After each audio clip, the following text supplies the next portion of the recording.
Welcome to the Behavioral Health Best Practices Podcast. I'm your host, Dennis Streeter.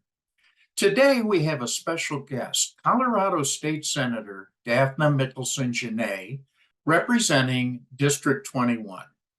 First elected to the Colorado House of Representatives in 2016, she has been a state senator since 2023. Her legislative work primarily focuses on youth, particularly foster youth, mental health, and healthcare access. The senator ran for office primarily because of her personal experiences with her family and mental health. When her son was 9 years old, he attempted suicide at school. This has impacted her work deeply. In 2021, she created the iMatter program, a successful program that allows any school-age child to obtain 6 free sessions of therapy if they choose. She currently serves as vice chair of the Health and Human Services Committee, as well as on the Education and Legislative Audit Committees. Senator Michaelson Jenet, welcome to the program, and thanks for being with us today. So thank you so much for having me. It's an honor to be here with you today, and thank you for your work for the behavioral health community. Why don't you share with us your motivation to run for office in the first place? I ran for office because as a mother, I was really struggling with my son and my youngest son. And we were trying to get him in the right school, the right kind of education, the right kind of support system. And from the time he was 6 years old, he talked about wanting to die. And that was very alarming. I worked at Denver Health at the time, and so I was able to get him in to see a therapist. And the therapist said, "Don't worry, 6-year-olds don't die by suicide." And then when he was 7, I was told, "Don't worry, 7-year-olds don't die by suicide." 8, same thing. When he was 9 years old, he said, "I'm going to commit suicide." And he attempted to jump out the window of his elementary school. It was only a 2nd-story window, so chances are he would have survived the fall. But he didn't know that. He was looking for a way out. And we all came around him in astonishment that he would try to kill himself. And there was lack of belief, lack of understanding, lack of empathy. But we pushed really hard, and ultimately he ended up at Children's Hospital in an outpatient intensive therapy program. And over the years, he struggled with depression and suicidality. And we had, as parents, had to figure out, how do you raise a child who wants to be dead? How do you protect a child? We came home, we removed all the knives from our house. He loved to sew. We removed all of his scissors, all of his needles, anything that possibly could hurt him. And then we found out later he was using the cord from those parachute bags that they give you at fairs to try to strangle himself, was how he was trying to kill himself. But the rope would inadvertently break because they're not very well made, thank God. So, as parents, we were just really struggling to find how we cared for our child. And we figured it out by hook or by crook, what to do. I mean, I even called NAMI, and at the time, NAMI didn't have resources for children. I called every organization I could think of at the time. He's 22 years old now, so this was quite a while ago, to get him help. I took him to Community Reach Center in my district, and they told me it would be 9 months before he could have an appointment. And this is a child who was actively suicidal. So finding the care for him and getting him on the right path was really challenging for me. And ultimately, when the idea of running for office came up, I thought to myself, I could prevent other kids from going through what he went through. And where I really feel, as a twice exceptional child, exceptionally gifted with an exceptional learning disability, he fell through the cracks because he could pass the standardized tests as long as they were administered orally, but they considered administering orally a behavioral accommodation as opposed to a learning accommodation. It was a mess. So ever since I've been in the legislature, I have been focused on youth mental health, youth suicide prevention, and access to the full continuum of needs for our kids in Colorado. With that type of background, your personal experience is invaluable in how you would address that. Now, you're the vice chair of Health and Human Services, and there are a lot of issues within that committee that you can have a lot of impact with in regard to children's mental health, right? Yeah. And as a matter of fact, I was the chair of the interim committee focused on youth behavioral health. And we came up with a whole system of care bill, which I heard in a previous interview that you did talking about that system of care bill. But we came up with a whole system of care where a child could not have to enter the system but still be able to get the support they need in a cost-effective manner. And I'm hoping as we move forward with the development of the Behavioral Health Administration and with the development of the system of care plan, that we are soon to be a place where kids can get help in Colorado and they can get it quick. You were instrumental in creating the iMatter program. Do you want to explain a little bit of what that is and how that Yes. really impacts a lot of kids?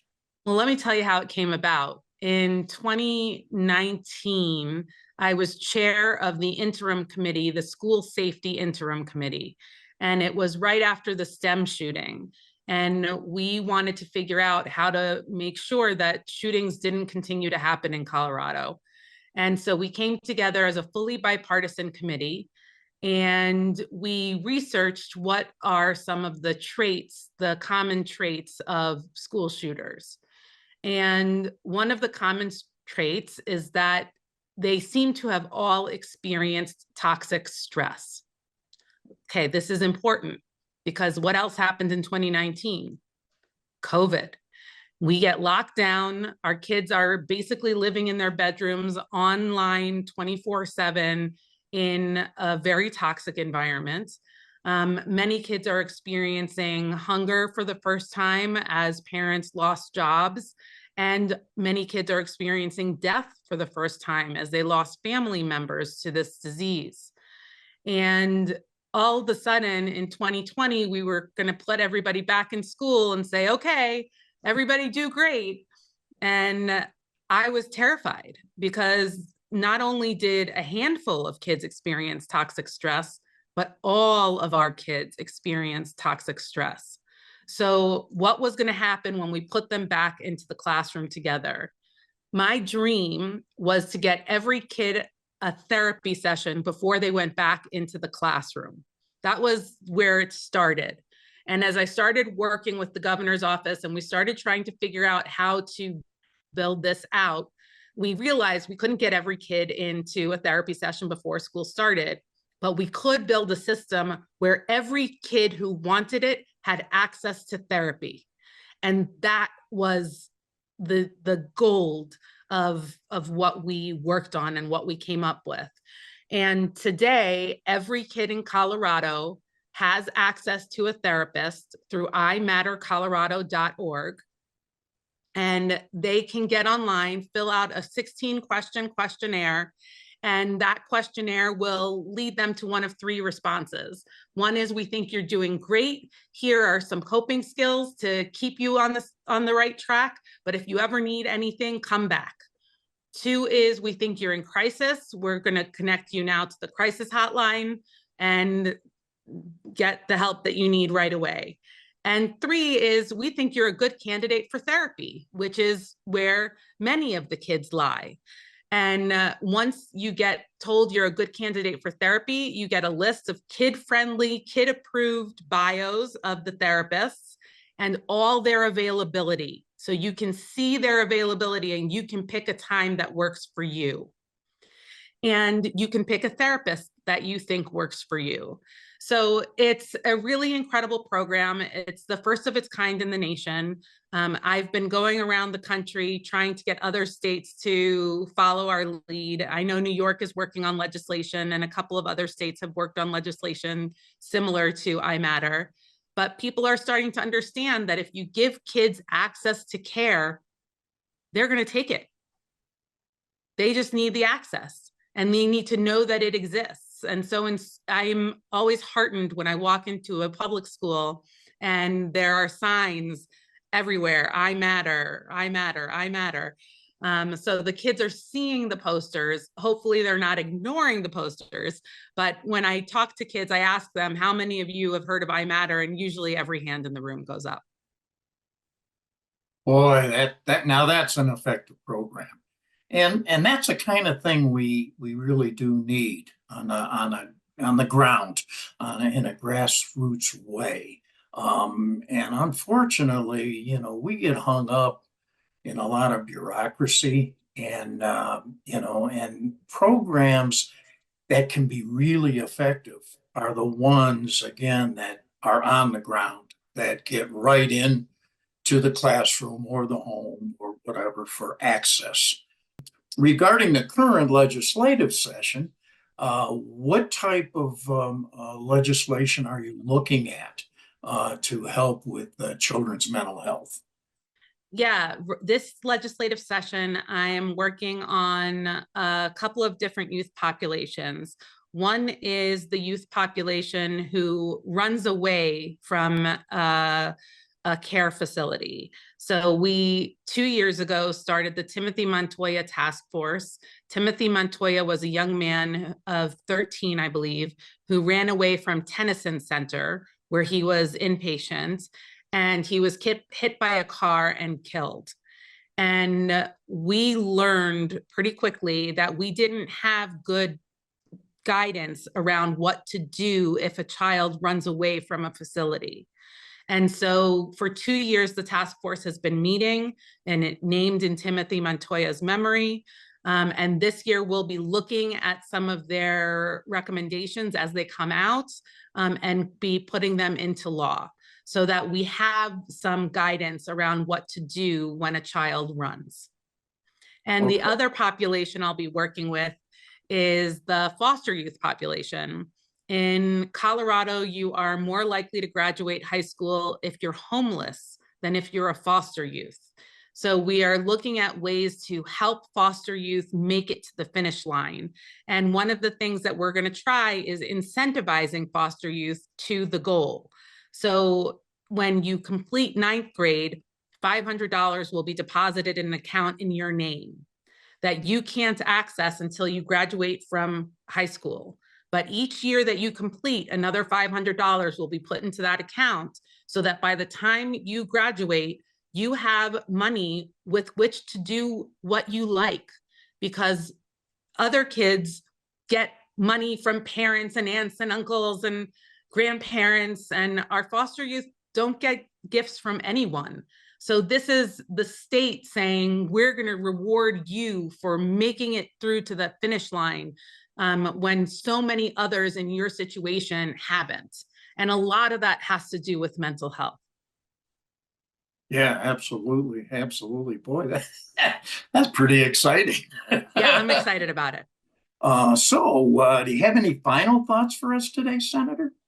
I do. A number of years ago, I passed a bill that required all insurance companies to cover an annual mental health wellness exam from the age of prenatal to death.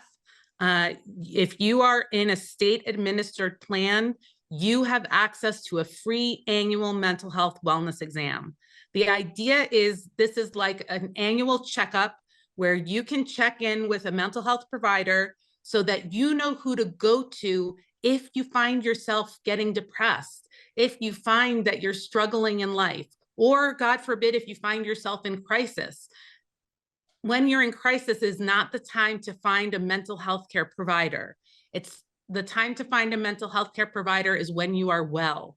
So I hope that all of your viewers who are in state administered plans will look to their plans for a free, no copay annual mental health wellness exam and get on the path to knowing a mental health care provider just the same way they know their physician. And I think it's really important that we overcome this stigma of mental health being something negative.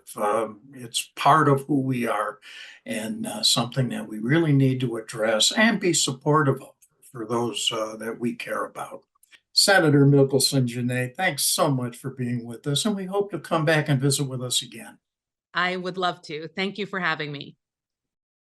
Thanks again to Senator Michaelson Jenet for her great work in children's mental health and for being with us today.